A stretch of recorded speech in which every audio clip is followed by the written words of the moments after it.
രാഹുൽ പാർട്ടിയിൽ നിന്ന് പുറത്താക്കിയ എം എൽ എ ആണ്. അപ്പോൾ പാർട്ടിക്ക് ഒരു പ്രതിസന്ധിയില്ല. കാരണം അദ്ദേഹം ഇപ്പോൾ പാർട്ടിയിൽ ഇൻവോൾവ് അല്ല.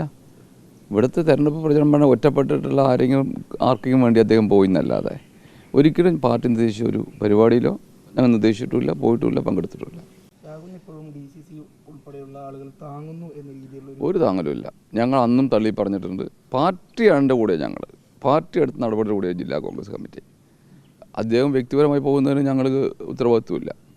പിന്നെ ഞാൻ നേരത്തെ പറഞ്ഞ പോലെ ഞങ്ങൾ ആർക്കും നടപടി എടുത്തുകൊണ്ട് ഒരു വിലക്ക് ഞങ്ങൾ ഏർപ്പെടുത്തിയിട്ടില്ല, ഇപ്പോഴും അപ്പോഴും എപ്പോഴും. പക്ഷേ രാഹുലിനെതിരെയുള്ള ആരോപണം ഏറ്റവും മുതൽ ബാധിക്കുക പാലക്കാട് പോലെ ഏറെ നിർണായകമായിട്ടുള്ള ഒരു നഗരസഭയിലും മണ്ഡലത്തിലുമാണ്.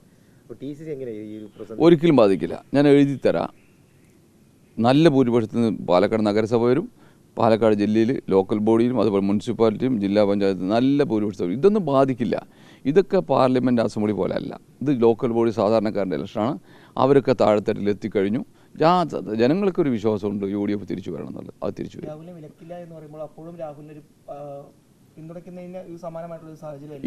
അങ്ങനെയല്ല. ഞങ്ങൾ ഊരുവിലക്ക് പറയുന്ന സംഭവം ഒരു പാർട്ടി നടപടി എടുത്തുകൊണ്ട് MP രാഘവൻ നിങ്ങൾക്കറിയും, മൈക്ക് എടുത്ത് പ്രസംഗിക്കാക്കില്ല, അക്രമമായിരുന്നു.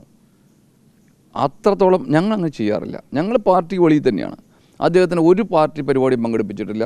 അദ്ദേഹത്തിൻ്റെ പ്രവർത്തനം ഇവിടുത്തെ ഇലക്ഷൻ പ്രചരണമായിട്ട് ഒരു ബന്ധവുമില്ല. ആരോപണം വിട്ട് അതൊരു നിയമപ്രശ്നത്തിലേക്ക് പോയിരിക്കുന്നു, കോടതിയിൽ എത്തിയിരിക്കുന്നു. ഇനി MLA സ്ഥാനം ഇനി കുറച്ച് മാസങ്ങൾ മാത്രമാണ് ഉള്ളത്. ഈ MLA സ്ഥാനം രാജി വെക്കുമോ? അല്ല, അത് വരട്ടെ. എന്തായാലും കോടതിയിലാണ്, അതിൻ്റെ തീരുമാനം വരുമല്ലോ. എന്തായാലും ഇത്ര കാലം ഒരു പരാതിയില്ലായിരുന്നു. ഗവൺമെൻറ് പരാതിക്ക് വേണ്ടി നടന്നിട്ടും കിട്ടിയില്ല. ഇപ്പോൾ ഒരു പരാതി വന്നു. ആ പരാതി എന്തായാലും കോടതിയിലാണ്. കോടതിയുടെ വിധി വരട്ടെ. അതിനുശേഷം പാർട്ടി തീരുമാനിക്കും എന്താ വേണ്ടത്. ഇതുമായി ബന്ധപ്പെട്ട് DCCയോട് നിർദ്ദേശങ്ങൾ ഒരു നിർദ്ദേശം അത് ബന്ധപ്പെടേണ്ട കാര്യമില്ലല്ലോ. ഞങ്ങൾ ഉൾപ്പെടെയുള്ള എല്ലാ നേതാക്കന്മാരും അദ്ദേഹത്തിനെതിരെ നടപടി സ്വീകരിച്ചു. ഒറ്റയ്ക്കൊന്നുമല്ല, എല്ലാവരും കൂടി അദ്ദേഹത്തിന് പുറത്താക്കാൻ തീരുമാനിച്ചു. ആ പുറത്താക്കി അത് ഞങ്ങൾക്ക് വിവരം തന്നിട്ടുണ്ട്. ഞങ്ങളത് കാരണം അന്ന് തൊട്ടൊരു പാർട്ടി ഒരു പരിപാടിയും പങ്കെടുപ്പിക്കാറില്ല. പക്ഷേ പല പരിപാടികളിലും രാഹുൽ പങ്കെടുക്കുമ്പോഴും അല്ലെങ്കിൽ പ്രവർത്തകർക്ക് കൃത്യമായിട്ട് നിർദ്ദേശം നൽകാൻ DCCക്ക് കഴിഞ്ഞില്ല എന്നുള്ളതല്ലേ AC വേണുഗോപാലൊക്കെ നടത്തിയുള്ള പരാമർശങ്ങൾ മനസ്സിലാകും. അങ്ങനെയല്ല. ഞങ്ങളിപ്പോൾ ഒരാളടുത്ത് ആരെ പോകണ്ടെന്ന് പറയില്ല. അദ്ദേഹം അങ്ങനെ പോയി എന്ന് പറയാനും കഴിയില്ല. ഒരു ഔദ്യോഗിക പരിപാടി പങ്കെടുത്തിട്ടില്ല. പോണ വഴിയിൽ ആരെയും കണ്ട് സംസാരിച്ചു, അല്ലെങ്കിൽ കല്യാണത്തിന് പോയി, അല്ലെങ്കിൽ മരിച്ചോടെ പോയി, അതൊരു ഇല്ല, ഒരു കാരണവശാലില്ല. ഒരു എവിടെയും ഔദ്യോഗികമായിട്ട് പരിപാടി പങ്കെടുത്തില്ല. ഇപ്പോൾ ഈ ഗ്രൂപ്പ് ബേസ് നോക്കുകയാണെങ്കിലും രാഹുലിനെ പിന്തുണക്കുന്ന ഒരുപാട് നേതാക്കൾ പാലക്കാടുണ്ട്. അപ്പം അങ്ങനെ ഒരു ആളും സംരക്ഷിക്കരുത് എന്ന് തന്നെയാണ് DCC. അങ്ങനെയൊന്നുമില്ല. പാർട്ടി നിർദ്ദേശം അനുസരിക്കുന്ന നേതാക്കന്മാർ തന്നെ ഇവിടെയുള്ളൂ. എല്ലാവരും ഒരാളും പാർട്ടിക്ക് ധിക്കരിച്ച് ഒരു നടപടി സ്വീകരിച്ചിട്ടില്ല. പാലക്കാട് നഗരസഭയിലെ തെരഞ്ഞെടുപ്പ് പ്രചരണങ്ങൾ നിശ്ചലമാകുന്ന അവസ്ഥയായോ? ഒന്നുമില്ല. ഇന്നലെ ഞങ്ങൾ എല്ലാവരും കൂടി സൂപ്പറായിട്ട് പോയിരിക്കല്ലേ. എങ്ങനെയാണെന്ന് വെച്ചാൽ അവിടുത്തെ ചാർജ് DCC മേൽനോട്ടം ഉണ്ടെങ്കിലും മറ്റേ MP-ക്കാണ് പാലക്കാട് മുനിസിപ്പാലിറ്റി ചാർജ്. എങ്ങനെയെന്ന് വെച്ചാൽ ഇന്നലെ വൈകുന്നേരം മീറ്റിംഗ് 8 മണിക്ക് അതെല്ലാം കഴിഞ്ഞ് തിരിച്ചു. ഇതൊന്നും ബാധിക്കുന്ന പ്രശ്നമില്ല. ഇത് എല്ലാവർക്കും കണ്ടു അറിഞ്ഞ സംഭവങ്ങളാണിത്.